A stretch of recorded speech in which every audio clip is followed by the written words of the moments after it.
So the scriptures that I have read over the period of time in my life, one is Gita. As we all know that Krishna again and again and again in Gita tells Arjun that life and death, it's a cycle, it's a cyclic thing. You are born, then you die, but the soul remains, and then somehow the soul is tied to the life and death circle, and then again you're born in some or other form, and again you live a life, and then again, and it's infinite. It just keeps going on and on and on until you reach the state of nirvana. Then there is another text which is Kathopanishad, in which the book is written upon the conversation between Nachiket, the small little boy who dies, and then the god of death. So it's a conversation between both of them, and how the god of death tells him about what exactly death is, and how human beings go through the cycle of life and death, and what role their karmas play in. So again, both the text tells you about that life and death is cyclic. So the body dies, but that doesn't mean that your soul is dying. The soul exists there. It's like a loop you keep following. Then also I read the book Many Masters, Many Lives by Dr. Brian Weiss. And then even in Buddhism, if you do the meditation, the silent course, which is for 10 days, which I did. So even in that, Buddha says that how when you practice Vipassana, how the flashes of your past life comes to you, either in form of dreams or as flashes in front of your eyes, when you are awake also, when you do the intensive meditation. And so it happened with me also when I did Vipassana. From the 7th day, I started having dreams of my past life. And then the other text is, which is called SHIVA RAHASYAM, or Shiva Sukti. So, but this is the book which it is said that you don't read it when you're young or in your middle age. You read it in your later age, when you are nearer to death, maybe when you know you are terminally ill, or you know that you are going to die, then you read it, because it kind of hinders your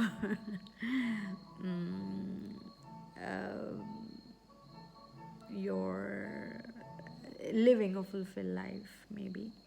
So it is said that you should read it later on. I haven't read the whole book, but I have read few points from it, and something from that book which resonates with me is something very beautifully written, told by Lord Shiva himself, in which he says that the body dies. When we die, the body dies, but the soul stays. So the sthul body dies, the solidified body dies, which is made up of 5 elements, but your soul, which is the sukshma sharir, the energetic body, that stays. Then the heart dies, the organ dies, it stops beating, but the memories felt by it are accumulated in the form of emotional memory within the soul. And then when the brain dies, when you die, how do you tell that a human being is dead? Is when the heart and the brain together both are dead.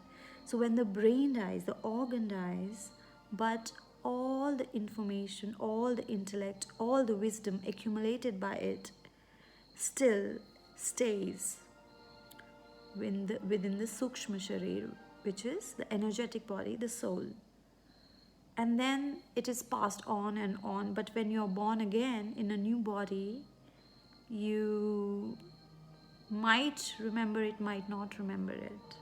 But as you keep doing it again and again, and you have and the number of your lives keep on adding to your soul, you start becoming an old soul.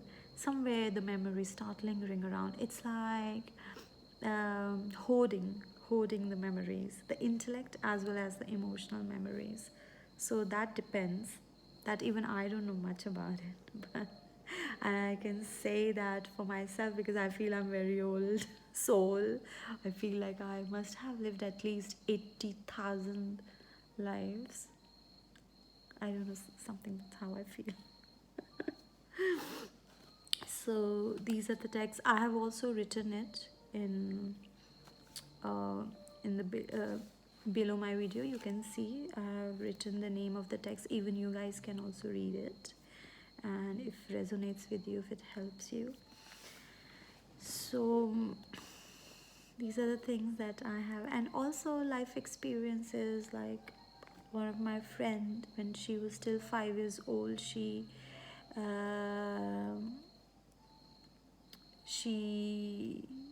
used to call, the day she was born her grandma died. So when she was born and she started talking, she used to read Ramcharitmanas, which her grandma used to read, and in Sanskrit. And also she used to call her father by the name her grandma used to call his son. So yeah, so I met her when she was grown up, but then her mother used to tell about these incidences that till the age of 5 years she used to behave like her own grandma, as if the soul of the grandma was reside in her. And this is like one example, but yeah, I've heard stories about it. But then whether you believe in this concept of life after death or you don't, but I think if you read all these texts, it somewhere kind of takes away the fear of death. Because when you think that you're not going to exist, this is the only life, and then you're not going to be there anymore, you're not going to exist anymore, that kind of freaks you out, right? But when you read this text, somewhere at a psychological level, it puts your heart and your mind at peace that there is much more to experience, even if you are dying. If you have lived a whole life, you have lived a whole fulfilled life, and you're gonna die eventually, but you will not be scared because you will think of it as a transition in your life, not as at the end. So somewhere it puts your soul at rest. And if you don't believe in the concept of soul, then it puts your heart and brain at peace, at rest, that no, maybe, I will come back again in some other form and enjoy the whole worldly things and the materialistic things, or the beautiful relationships, and experience all the emotions, love, and family, and all those things, whatever matters to you, that you'll be able to enjoy it again, that you'll be able to live a fulfilled life again, or the things that you could not do in this lifetime, you can do it in your next lifetime, right? So somewhere when you read about these ancient texts, from Vedas also, Vedas are not restricted to a particular religion. Vedas are so ancient, even before the religions were formed, Vedas existed, which basically means ancient texts, which means the ultimate truth of existence. So they talk about many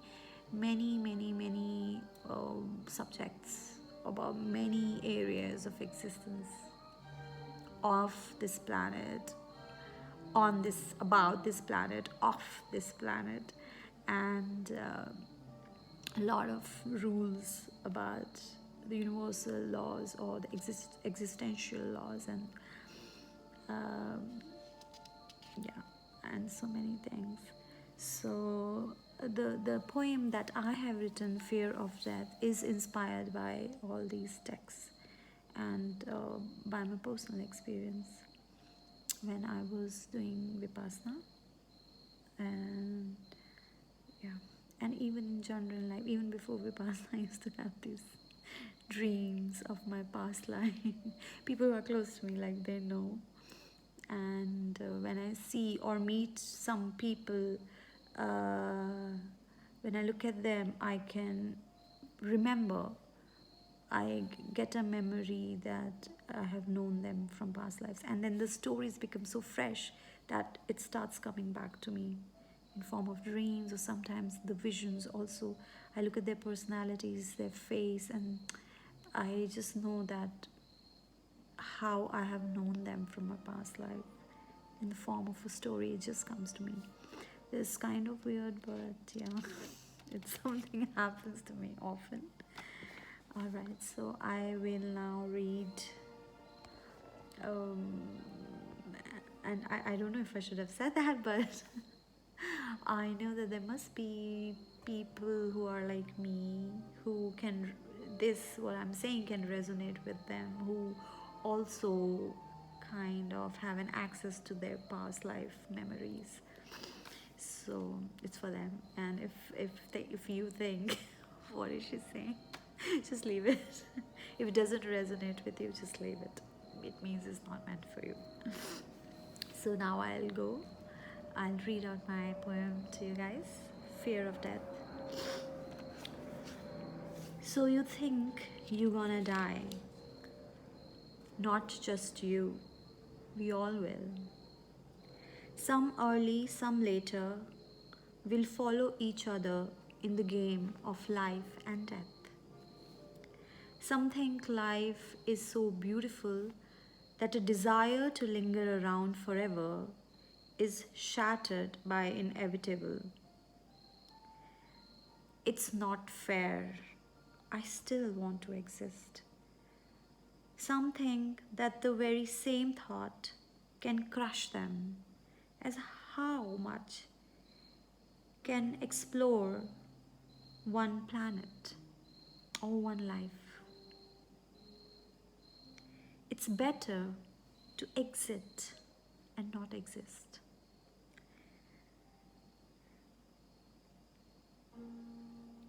Thank God the time is here now. I can cease to exist. You wither and grow old, and finally it's time. And when it finally happens, you realize I still exist. I'm not gone. My body is gone, but I'm still there. My heart has stopped breathing, but the emotions one felt are still so alive. My brain is no more in action, but the wisdom of my intellect is thriving in me. What do I do with this? No one ever told me about it. A voice told me to rest before I start again. I must sleep to start another chapter of my existence. I will never cease to exist. It will keep going on till I am too tired to change my appearances, which means that the body dies, but the soul stays. So the body is actually an appearance. It's just a vehicle that you use to experience life, to consume everything from these five senses, made up of all the five materials. But you keep on changing it. So I'll wait to transform. If I was a tree, then I'm happy to be a woman now. I may like to be a rock next time, in the middle of a river, touched by its soft and serene water. Because in a spiritual world, it is said that anything and everything that is around, even the things that we feel are non-living things, they are also alive. Stars are many out there, just like my many versions. But even all the parallel worlds are less for me to express, though I stopped looking for more as I rested for a while in this nowness, nowhere, a protective shield like a long holiday after sleepless nights of constant fights. If I was a warrior, my heart still beats fast in my dreams and screams in silence. This part is, I wrote it as I experienced during my Vipassana meditation, because I got a flash of my past life, which I think was my past life, where I was a teenage warrior, basically a teenage boy, the one of the past life, where when the village was attacked, then all the boys in the village who are not even prepared to be warriors were forced to fight and to protect their land. And I knew when I was going in the battlefield that I'm going to die, because I was so fragile, and I had a sword in my hand, but I knew I'm going to die because I didn't know how to fight.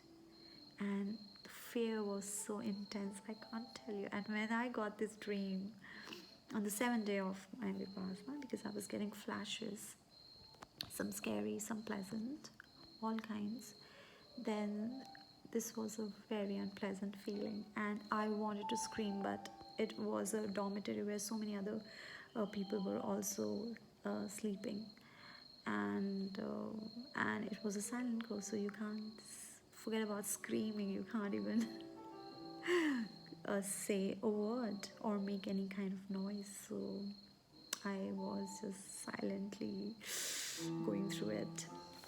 So this comes from there. All the memories of my past life decided to stay with me for some reason, to be remembered. No matter how much I run away, in the end I have to make peace with it. Because I want to live till my moment is stretched to a fulfilled life. Like we say that our life is momentary, moment by moment put together, it becomes a full life. Maybe maximum how many years we can live? One, not 5 years.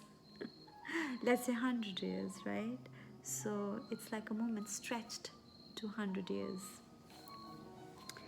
I don't know any other way, but when time comes, I would like to take a samadhi for never coming back here again and explore other realms. So it is said that in spiritual, when you are at the pinnacle of your spirituality, the yogis can die by their own wish. It's called samadhi. In our human world, in our normal world, we call it death, but in a spiritual world, it's not death, because it's not something that happens to you when you reach,